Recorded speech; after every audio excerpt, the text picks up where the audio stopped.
तपाईको घर चाहिँ कता पर्यो नि? घर चाहिँ यही बल्मी माथि बल्मी हो। ए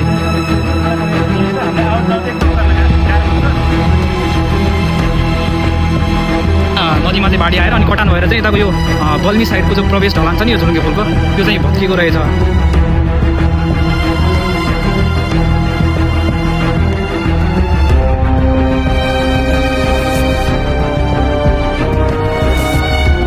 सबैजनालाई नमस्ते। म प्रदीप बाबु खड्का, गोदावरी नगरपालिका 8 जमुनानगर कैलालीको एक युवा बासिन्दा। आज म तपाईहरुलाई हाम्रो स्थानीय क्षेत्रमा रहेको एउटा वास्तविक समस्या, एउटा लोकल इस्यु आजको यस भिडियो मार्फत देखाउन गइरहेको छु। सबैजनाले अन्तिमसम्म हेर्नु होला र यो भिडियोलाई सक्दो शेयर गर्नु होला। यदि तपाई यहाँको नगरपालिका, गोदावरी नगरपालिका या सम्बन्धित वडाका कुनै पनि प्रतिनिधिहरुसँग सोशल मिडियामा कनेक्टेड हुनुहुन्छ भने उहाँहरुलाई कमेन्ट बक्समा मेन्सन गर्नु होला, ताकि हाम्रो यो समस्या तर्फ सरकारको छिट्टै ध्यानाकर्षण होस् र यो समस्या समाधानका निमित्त सरकारलाई चाहिँ दबाब सिर्जना होस्। यो हो खुटिया नदी र यो हो खुटिया र भल्कालाई जोड्ने झुलुङ्गे पुल। यताको यो साइडबाट चाहिँ भल्कातर्फको एरिया आउँछ। यो पुल चाहिँ उत्तर दक्षिणमा बनेको छ। यो चाहिँ उत्तर साइड हो र उत्तर साइडमा भल्का आउँछ भनेपछि दक्षिणतर्फ चाहिँ सेरीको गाउँ आउँछ। म तपाईहरुलाई वास्तविक समस्या देखाउन गइरहेको छु। यो झुलुङ्गे पुल बनेको करिब 2.5 वर्षभन्दा बढी समय र प्रयोगमा आएको पनि 2.5 वर्षभन्दा बढी समय हुन आँट्यो।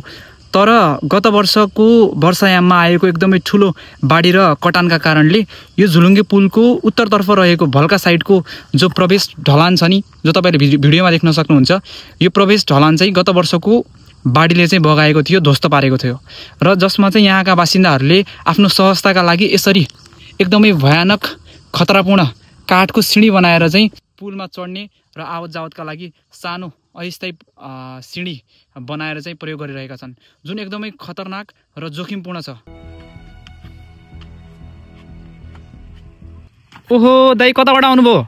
म सेरीबाट आएको भाइ। ए हजुरको शुभ नाम चाहिँ? मेरो नाम मिनबहादुर साउद। ए तपाईको घर चाहिँ कता पर्यो नि? घर चाहिँ यही बल्मी माथि बल्मी हो। ए यहाँ तल सेरी वडा कार्यालय पनि यही छ। हामीलाई आवत जावत एकदम गर्न गाह्रो भएको छ। हजुर, यो एकदम राम्रो पुल बनाएको थियो, तर के कारणले अब यिनीहरूले प्राविधिक गडबडी कारणले यो भत्केको चाहिँ करिब 2 वर्षभन्दा बढी समय भयो है। यो भइसक्यो। गत वर्ष हो कि त्योभन्दा अगाडिल्लो वर्ष चाहिँ एकदमै ठुलो यहाँ नदीमा चाहिँ बाढी आएर अनि कटान भएर चाहिँ यताको यो बल्मी साइडको जो प्रवेश ढलान छ नि यो झुलुङ्गे पुलको त्यो चाहिँ भत्किएको रहेछ। अनि यो काठको यो सिँढी चाहिँ कसले बनाएको नि? यहाँ स्थानीय बासिन्दाहरूले बनाएको हो? हाम्रो सेरी र बल्मी मिलेर यो काठको पुल बनाउनु भएको यस्तो बनाएको छ। यहाँ आवत जावत गर्न एकदम गाह्रो छ। बर्खामा यो पानी आएर पुरै वार पार हुन्छ।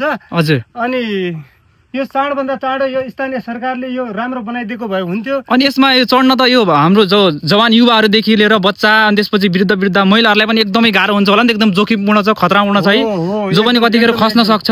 अघि भर्खर मैले देखेँ एकजना भाइ साइकल बोकेर आइरहेको थिएँ है। अनि के भन्न चाहनुहुन्छ सरकारलाई चाहिँ? अब यहाँ हाम्रो स्थानीय सरकारलाई के भन्न चाहनुहुन्छ तपाईँ? अब आवत जावत गर्ने नर्मल मान्छेले त सक्लायो। वडा कार्यालयमा आउने बुढा मान्छेहरू हुन्छन्। ए भनेपछि तपाईको तिनीहरुलाई आवत जावत गर्न एकदम गाह्रो भइरहेछ। ए हजुर हजुर। अनि तपाईको चाहिँ बल्मी पनि यही सेरीकै वडा कार्यालयमा पर्छ? एकदम हाम्रो बल्मी यो धुर्जना यो अनि यो सेरी एरिया यो वडा नम्बर 9 गोदावरी नगरपालिका वडा नम्बर 9 अन्तर्गत पर्छ। हजुर। अनि यो स्थानीय सरकार अथवा यहाँको बासिन्दालेको पहलमा यो सक्दो चाँडो बनाउनु पर्ने हो।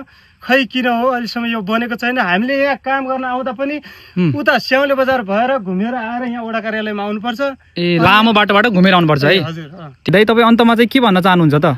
अन्तमा यो टुरिस्ट एरिया हो, यहाँ नजिकै भल्का पनि छ। हजुर। बल्मीको मान्छे अन्तको धेरै ठाउँको मान्छेहरू पनि यहाँ घुम्न आउँछ। हजुर हजुर। अनि यो झुलुङ्गे पुलको यो रौनक देखेर पनि आउन खोज्छन् मान्छेहरू। उता चाहिँ राम्रो छ। हजुर। तर यतातिर आउँदाखेरि यस्तो भर्याङ काठको भर्याङ हालेको छ यहाँ। ए तर अहिले यो वास्तवमा यो पुलमा चाहिँ फेरि त्यता नेपालको झण्डाहरू अनि त्यसपछि यो बुद्ध भगवानको प्रेयर फ्ल्याग्सहरू धेरै राखिएको रहेछ है, जसले गर्दाखेरि यहाँ दैनिक टिकटक बनाउने घुम्न आउने मान्छेहरू धेरै हुने रहेछन्। अनि उनीहरू चाहिँ यो पुल भत्केको कारणले गर्दाखेरि जो हाम्रो यो भल्का छ नि, जो प्राकृतिक सुन्दर दृष्टिकोणले कति सुन्दर छ, अनि त्यसपछि यहाँ चाहिँ हाम्रो यो साँझ बिहानको जो सूर्योदयदेखि सूर्यास्तको समयहरू यस्तो राम्रो हुन्छ है, धेरै मान्छेहरू चाहिँ आउँछन्। तर यहाँ चाहिँ यो पुल भत्केको कारणले गर्दाखेरि ती मान्छेहरूको चाहिँ पहुँच चाहिँ भल्कासम्म हुन सकेको छैन, जो कारणले गर्दाखेरि के भयो त भन्दाखेरि यहाँको चाहिँ पर्यटकीय जो सम्भावना छ नि त्यो चाहिँ खुम्चिएको छ होइन। अनि कति मान्छेहरूले चाहिँ पुलबाट अब 2 पाङ्ग्रे गाडीहरू बाइक या सवारी साधनहरू त आउनु पाइरहेको छैन, जसले गर्दाखेरि उनीहरूले चाहिँ यो पछाडि नदीको माध्यमबाट आउनु पर्यो। एकदम आउनु उनीहरूलाई पनि गाह्रो भइरहेको छ कि यताबाट घुमेर आउनुपर्छ फेरि यता भल्काउनलाई, उता बल्मीबाट घुमेर आउनु पर्यो है। अनि यो कुराले गर्दाखेरि चाहिँ हाम्रो पर्यटकीय सम्भावना पनि घटिरहेको छ। अनि यसको समाधानका निमित्त चाहिँ अब कसबाट के अपिल गर्न चाहनुहुन्छ, के भन्न चाहनुहुन्छ? यसको लागि सकभर यहीँको बासिन्दाहरू उठेर अनि प्लस स्थानीय सरकार सबै जनताहरू उठेर अनि यसलाई सक्दो चाँडो बनाएर आवत जावत गर्ने अनि भल्कासम्म आउने जाने बाटो बनाइदिए भए राम्रो लाग्थ्यो मलाई। राम्रो लाग्थ्यो है, हाम्रो यहाँको पर्यटन पनि अलिकति वृद्धि विकास हुन्थ्यो होइन? एकदम। अनि साथसाथै यो भल्काको बारेमा चाहिँ तपाईँ के भन्न चाहन्छ? भल्का यो यस्तो छ, भल्का हामी सानै हुँदाखेरि हामी भल्का एरियामा यहाँ गोरु चराउने, गाई चराउने ठाउँ हो, पिकनिक खाने पिकनिक। अनि यहाँ प्लस यो सेरी धुर्जना यो के अरे बेलाको मान्छेहरूसम्म यहाँ गोरु चराउन आउँथे। अनि त्यतिखेर सबै ठाउँको मान्छेहरू भेला हुन्थ्यो यहाँ, जस आफ्नो गुनासो आफ्नो कुरा गर्थे, यहाँ रमाइलो हुन्थ्यो। गोरु चराउने बिहानै ल्याएर अनि बेलुका फर्किने गर्थे। अनि भल्काको पानी खाने, त्यतिखेर पानी भन्ने नाल धारा केही थिएन, अहिले पनि त्यस्तै छ। भल्काको एउटा पनि एक रति पनि सुधार भएको छैन।